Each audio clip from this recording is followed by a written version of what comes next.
Pregnancy, ہر سال بچہ پیدا کر لینا، جس کی وجہ سے ماں میں ایچ بی ڈاؤن ہوتی ہے اور وہ پھر نیکسٹ بچے میں بھی شفٹ ہوتی ہے۔ اس کے علاوہ ریپیٹڈ پریگننسی، یعنی کہ بار بار پریگننسیز ہونا، یا بچے جب بار بار ریپیٹڈ پریگننسی ہوتی ہیں تو بچے یا تو پری ٹرم پیدا ہوتے ہیں یا پھر لو برتھ ویٹ بیبیز پیدا ہوتے ہیں، ان میں بھی پھر انیمیا یا خون کی کمی ہو جاتی ہے۔ اس کے علاوہ پور ویننگ، یعنی کہ بچے کو ٹائم پہ اور اچھا کر کے نہ کھلانا، جس کی وجہ سے بچہ ایچ بی فال کر جاتا ہے۔ اب نیکسٹ کازز جو ہیں، اگلی جو ہیں، اس میں بلڈ لاسز ہو سکتے ہیں، جیسے مدر کے اندر حمل کے دوران پلیسنٹا پریویا ڈیولپ ہو جانا، یا کوئی بلیڈنگ ڈس آرڈر ہونا، یا وٹامن کے ڈیفیشنسی وغیرہ، جس کی وجہ سے ایچ ڈی این ڈیولپ ہو جاتا ہے جب بچہ پیدا ہو جاتا ہے، ہیموریجک ڈیزیز لیٹ ہو جاتی ہے۔ اس کے علاوہ کو ملک پروٹین الرجی ہو سکتی ہے، گائے کے دودھ کی الرجی، جس کی وجہ سے جو ہے مسلسل بلڈ لاس ہو سکتا ہے۔ اس کے علاوہ سرجیکل ایشو، مائیکل ڈیورٹیکولم ہو سکتا ہے، پیپٹک السر ہو سکتا ہے، ریکٹل پولپس ہو سکتے ہیں۔ اس کے علاوہ انفلیمیٹری باؤل ڈیزیز ہو سکتی ہے۔ یہ ساری وہ کازز ہیں جن کی وجہ سے آئرن ڈیفیشنسی انیمیا ڈیولپ ہوتا ہے۔ اب ہم بات کرتے ہیں کلینکس کے اوپر کہ بچے کے اندر کون سی علامات پہ ہو رہی ہیں۔ بچہ پیل ہو جائے گا، اس کی آئی لیڈز جو ہوں گی وہ وائٹ یا پیل ہو جائیں گی، بچہ تھکاوٹ محسوس کرے گا، فٹیگ محسوس کرے گا، کھیلنے میں انٹرسٹ کم ہو جائے گی، کھانے میں انٹرسٹ کم ہو جائے گی، بچہ چڑچڑے پن کا شکار ہو جاتا ہے، بچہ اوور کرائی کرتا ہے، بچہ سوتا ٹھیک سے نہیں ہے، بچہ اکثر کمپلین کر رہا ہے کہ میرے لوور لمبس کے اندر ٹانگوں میں درد ہوتا ہے۔ اس کے علاوہ اس کا بچوں کے ساتھ کھیلنے کا رجحان وہ کم ہو جاتا ہے، پیرنٹ سے ملنا جلنا اس میں زیادہ محبت نہیں ہوتی، اس میں چڑچڑا پان ہوتا ہے، گھبراتا ہے، روتا ہے۔ اس طرح کی تمام علامات یہ آئرن ڈیفیشنسی انیمیا کی طرف جاتی ہیں۔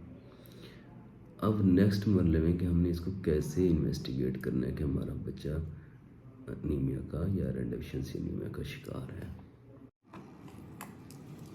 اب اگلی بات یہ ہے کہ ہم نے اس کو آئرن ڈیفیشنسی انیمیا کو انویسٹیگیٹ کیسے کرنا ہے۔ سب سے پہلے آپ سی بی سی کرائیں گے، جس میں آر بی سیز اور ایچ پی ویلیو نارملی یہی مین دو چیزیں دیکھی جاتی ہیں، وہ کم ہوں گی۔ اس کے بعد سیرم فیریٹین لیول کرائیں گے، وہ بھی کم ہوگا، لیکن ٹوٹل آئرن بائنڈنگ پروٹین جو ہوگی وہ انکریز ہوگی۔ اس کے بعد ہم آتے ہیں اس کے ٹریٹمنٹ کی طرف۔ اگر آپ کا بچے کا ایچ بی لیول 6 سے کم ہے تو اس میں تو عموماً بلڈ ہی لگے گا۔ اگر ویلیو 6 سے ابو ہے تو اس کو لازمی میڈیسن سے ٹریٹ کرنے کی کوشش کرنی چاہیے۔ اس میں سب سے پہلے یہ ہے کہ اگر بڑا بچہ ہے تو اس میں نیوٹریشن اس کی امپروو کریں، اس کو ایسی غذا دیں جس میں آئرن کی مقدار زیادہ ہو، جیسے سیب ہو گیا، لوبیا ہو گیا، قیمہ ہو گیا، انڈا ہو گیا، سبز پتے والی سبزیاں ہو گئی۔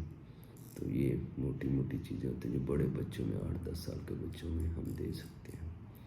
اگر چھوٹا بچہ ہے تو ہم اسے آئرن سپلیمنٹ وغیرہ دے سکتے ہیں، وٹامن سی دے سکتے ہیں، جس سے آئرن ڈیفیشنسی انیمیا کور کیا جا سکتا ہے۔ اگر تو بہت ہی چھوٹا بچہ ہے، یعنی کہ 1 ایئر سے نیچے ہے، تو اس میں صرف آئرن ڈیفیشنسی انیمیا ہی نہیں دیکھیں گے ہم، ساتھ میں تھیلیسیمیا کا ٹیسٹ بھی کرانا پڑے گا۔ اسی لیے تمام پیرنٹس سے ایڈوائز ہے کہ اپنے بچوں کو ٹائم پہ کھلانا پلانا شروع کریں، 5ویں 6ٹھے مہینے میں کھانا پلانا ان کو سٹارٹ کرتے ہیں، سیریلیک وغیرہ، ورنہ جب پور ویننگ ہوگی تو لازمی بچہ آئرن ڈیفیشنسی انیمیا کا شکار ہوگا، اور پھر یا تو میڈیسن کی طرف جائے گا یا پھر بلڈ ٹرانسفیوژن کی طرف جائے گا۔ عموماً اسکول میں یہ کمپلین اکثر ملنے میں ملتے ہیں کہ آپ کے بچوں کی اسٹڈی سلو ہے یا اچھا نہیں پڑھ رہے ہیں۔ اس کی سب سے بڑی وجہ یہی فیکٹر ہے، آئرن ڈیفیشنسی انیمیا کے بچوں میں انٹرسٹ نہیں ہوتی، کھاتے پیتے ٹھیک نہیں، جس کی وجہ سے لیزی رہتے اور سست رہتے ہیں کلاس۔ اسی لیے پیرنٹس کو ایڈوائز ہے کہ کوشش کریں کہ اپنے بچوں کی ڈائٹ پہ دھیان دیں۔ شکریہ، اللہ حافظ۔